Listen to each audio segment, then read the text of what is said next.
મિત્રો, આપણે મોટા ભાગે સાંભળીએ છીએ કે બાળકોને ખરાબ નજર લાગી ગઈ છે કે નજર લાગવાથી દુકાન બંધ થઈ ગઈ છે અને નજર કોઈ પણ સુંદર કે સારી વસ્તુને લાગી શકે છે, જેમ કે સુંદર બાળકો હોય, દુકાન કે ઘર હોય કે પછી યુવતીને પણ ખરાબ નજર લાગી શકે છે। તેમજ એવા સમયે મિત્રો ખરાબ નજરથી મુક્તિ મેળવવા માટે ટોણા ટોટકા જ અપનાવવામાં આવે છે। મિત્રો, આપણા સમાજમાં નજર લાગવાની માન્યતા ઘણી જૂની છે। તેથી એવું માનવામાં આવે છે કે જ્યારે કોઈને નજર લાગે છે તો તે અસહજ થઈ જાય છે, જેમ કે કોઈ બાળકને નજર લાગે છે તો તે રોવા લાગે છે, તેનું શરીર તપવા લાગે છે અને તે ચીડિયો થઈ જાય છે વગેરે। આપણે ત્યાં નજર ઉતારવાની અનેક રીત પ્રચલિત છે। તેથી મિત્રો, આજે આપણે આ વિડીયોમાં નજર ઉતારવાના એવા અચૂક ઉપાયો વિશે જાણવાના છીએ જે ખરાબમાં ખરાબ નજર જે વસ્તુ કે વ્યક્તિને લાગી હોય તો ચોક્કસથી ઉતરી જાય। તો મિત્રો, જો તમે અમારી ચેનલ પર પહેલી વાર આવ્યા હોય તો ચેનલને સબસ્ક્રાઇબ કરી બાજુમાં આપેલ બેલને દબાવી દેજો અને કોમેન્ટ બોક્સમાં ઓમ નમઃ શિવાય તેમજ તમારા ઇષ્ટદેવનું નામ જરૂરથી લખી દેજો। તો મિત્રો, ચાલો શરૂ કરીએ આજનો વિડિયો।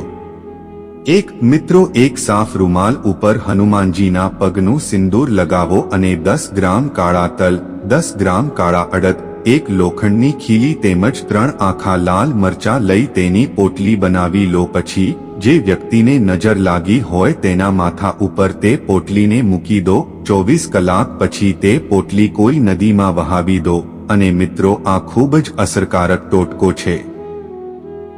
મિત્રો, જ્યારે નજર લાગેલ વ્યક્તિને સુવડાવીને ફટકડીનો ટુકડો માથાથી પગ સુધી 7 વાર ઉતારો। તે વખતે ધ્યાન રાખવું કે માથાથી પગ સુધી લઈને તળિયાને અડકાડીને ફરી માથાથી ફેરવવાનું શરૂ કરવું। એ પછી ફટકડીના ટુકડાને કડાની આગ ઉપર નાખી દો। મિત્રો, પીળી કોડીમાં છેદ કરી બાળકને પહેરાવવાથી પણ તેને નજર નથી લાગતી અને જૂના કપડાની 7 ચિંધિયા લઈ માથા ઉપરથી 21 વાર ઉતારીને આગમાં સળગાવવાથી બાળકને લાગેલી નજર સમાપ્ત થઈ જાય છે। મિત્રો, જો બાળકને નજર લાગી હોય તો અને તે દૂધ ન પી રહ્યું હોય તો થોડું દૂધ એક કટોરીમાં લઈ બાળક ઉપરથી 7 વાર ઉતારીને કાળા કૂતરાને પીવડાવી દો। જે કરતાં જ બાળક દૂધ પીવાનું શરૂ કરી દેશે। મિત્રો, મંગળવારે હનુમાન મંદિરમાં જઈ હનુમાનજીને કંધા બાવડાનું સિંદૂર લાવીને લગાવવાથી ખરાબ નજરનો પ્રભાવ દૂર થઈ જાય છે। રાઈના દાણા, મીઠાના 7 ટુકડા અને 7 સાબુત દાંડિયા સાથેના સૂકા મરચાં ડાબા હાથની મુઠ્ઠીમાં લઈને નજર લાગેલ વ્યક્તિને માથાથી લઈને પગ સુધી 7 વાર ઉતારીને સળગતા ચૂલામાં ઝોકી દો। મિત્રો, આ કામ ટોક્યા વગર કરો તેમજ આ કામ મંગળવાર અને શનિવારના દિવસે કરો તો વધુ સારું રહે છે। મિત્રો, એક રોટલી બનાવો અને તેને એક તરફ શેકો અને બીજી તરફ કાચી છોડી દો। પછી તેના શેકેલા ભાગ ઉપર તેલ લગાવીને નજર લાગેલ વ્યક્તિની ઉપરથી 7 વાર ઉતારીને કોઈ 4 રસ્તા ઉપર મૂકી આવો।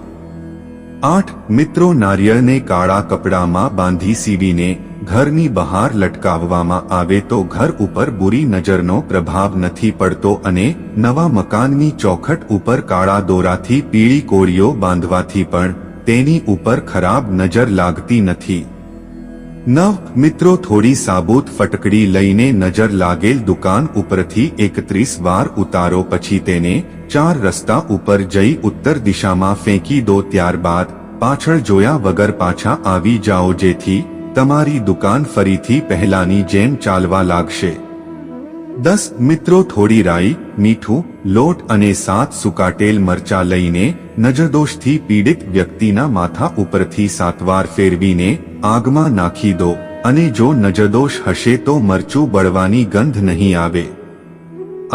મિત્રો, મોટાની સરખામણીમાં બાળકોને વધુ નજર લાગી જતી હોય છે કારણ કે બાળકોનું શરીર વધુ કોમળ હોય છે। તેમજ જો કોઈ વ્યક્તિ તે બાળકને એકધારું જોયા કરે તો તેમની નજરની ઉર્જા બાળકની ઉર્જાને પ્રભાવિત કરે છે, જેના કારણે બાળક બીમાર થઈ જતું હોય છે।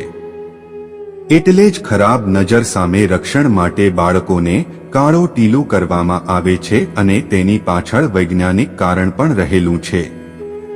મિત્રો, વિજ્ઞાન માને છે કે કાળો રંગ ઉષ્માનું શોષક હોય છે, તેથી બાળકોને કાળો દોરો બાંધવામાં આવે છે જેથી તે કોઈ પણ ખરાબ નજરને બાળકમાં પ્રવેશવા દેતું નથી અને પોતે જ શોષી લે છે અને આ જ કારણથી બાળકોને નજર લાગતી નથી. તો મિત્રો, આજનો આ વિડિયો પસંદ આવ્યો હોય અને માહિતી સારી લાગી હોય તો વિડિયોને એક લાઈક કરીને અમારી આ ચેનલને સબસ્ક્રાઇબ કરી બાજુમાં આપેલ બેલને દબાવવાનું ભૂલતા નહીં. અને મિત્રો, કોમેન્ટમાં ઓમ નમઃ શિવાય તેમજ જય હનુમાન જય માં લક્ષ્મી જરૂરથી લખજો. હર હર મહાદેવ.